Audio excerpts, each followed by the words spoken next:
cannibalism, asexuality, and violence, a society that had collapsed. What's going on here?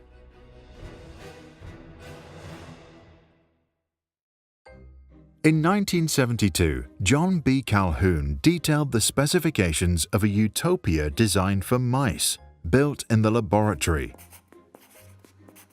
Every aspect of Universe 25, as this particular model was called, was designed to cater for the well-being of its rodent residents, increase their lifespan, and allow them to mate.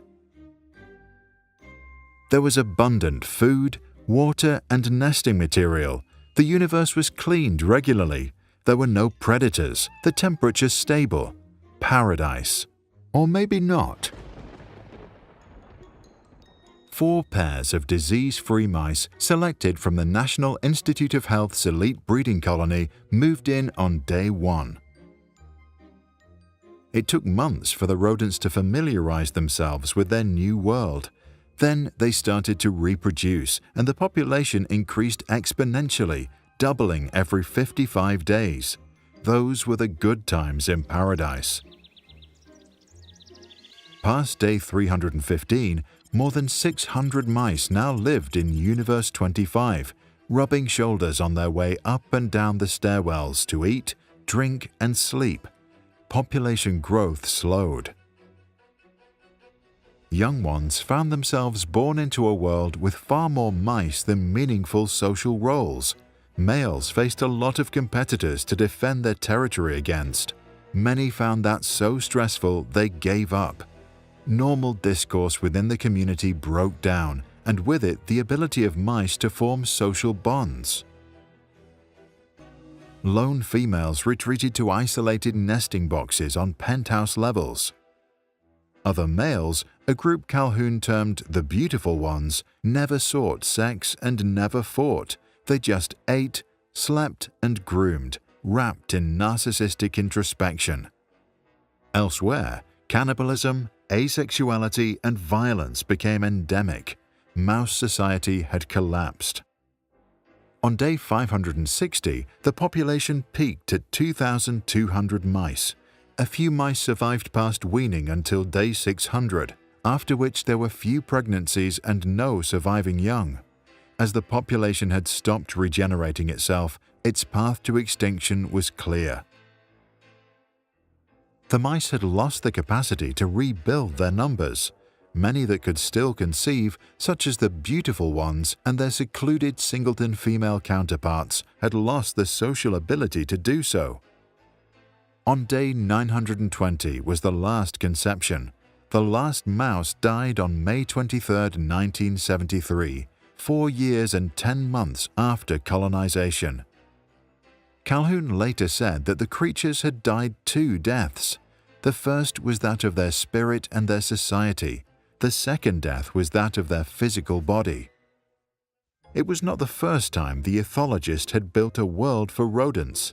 Calhoun had been creating utopian environments for rats and mice since the 1940s, with consistent results.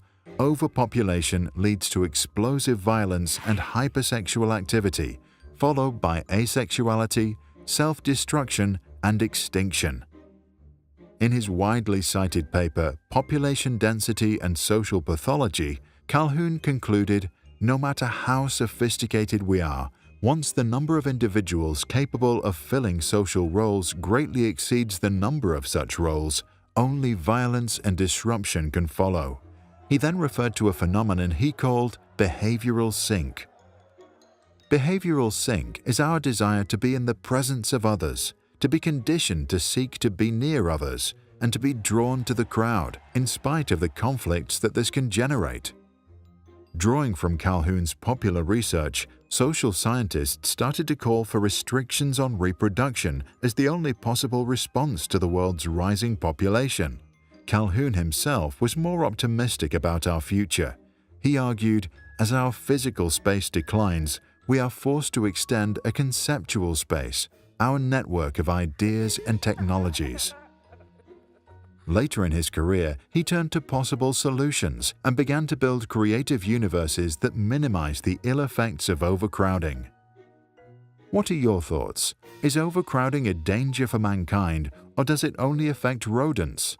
And if so, what can save the human psyche? Avoiding eye contact in crowded places is one strategy, but is that enough? To read more about Universe 25 and its cultural impact, read the paper of Edmund Ramsden and John Adams. You'll find a link in the description below.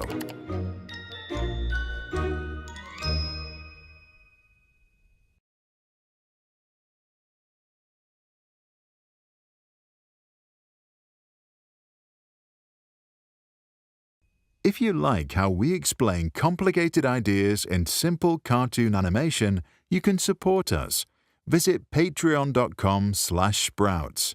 Just visit us, learn how it works and what's in it for you. We hope to see you there. And if you are a parent or educator, check out our website, sproutschools.com. There you can find this and other video lessons, additional resources, and classroom activities.